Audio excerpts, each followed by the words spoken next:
కలియుగం అంతమయ్యే లోపు వడ్డీతో సహా ఈ అప్పు తీరుస్తానని స్వామి మాటిచ్చారు. అందుకే మనం హుండీలో వేసే కానుకలు ఆ వడ్డీ కింద జమ అవుతాయని చెబుతారు. అందుకే ఆయన్ను వడ్డీకాసులవాడు అని కూడా పిలుస్తారు. శ్రీనివాసుడు పద్మావతిల వివాహం అంగరంగ వైభవంగా జరిగింది. కాని ఈ విషయం తెలుసుకున్న లక్ష్మీదేవి ఆవేశంతో అక్కడికొచ్చారు. నేనుండగా మరొక వివాహం ఎలా చేసుకుంటారు అని నిలదీశారు. అటు పద్మావతీదేవి ఇటు లక్ష్మీదేవి మధ్య వాదన మొదలైంది. ఆ సమయంలో కలియుగంలో భక్తులను రక్షించడానికి అదే సరైన సమయమని భావించిన శ్రీనివాసుడు ఇక తాను శిలారూపంలో ఉండిపోవాలని నిర్ణయించుకున్నాడు. ఇద్దరు దేవేరులు చూస్తుండగానే స్వామివారు శిలగా మారిపోయారు. ఆ తర్వాత లక్ష్మీదేవి శాంతించి స్వామివారి వక్షస్థలంలో శాశ్వతంగా నిలిచిపోయారు.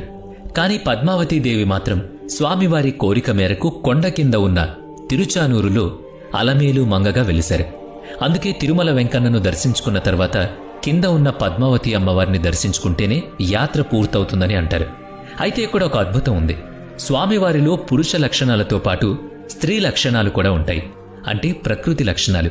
దీనికి నిదర్శనమే స్వామివారి అలంకరణ.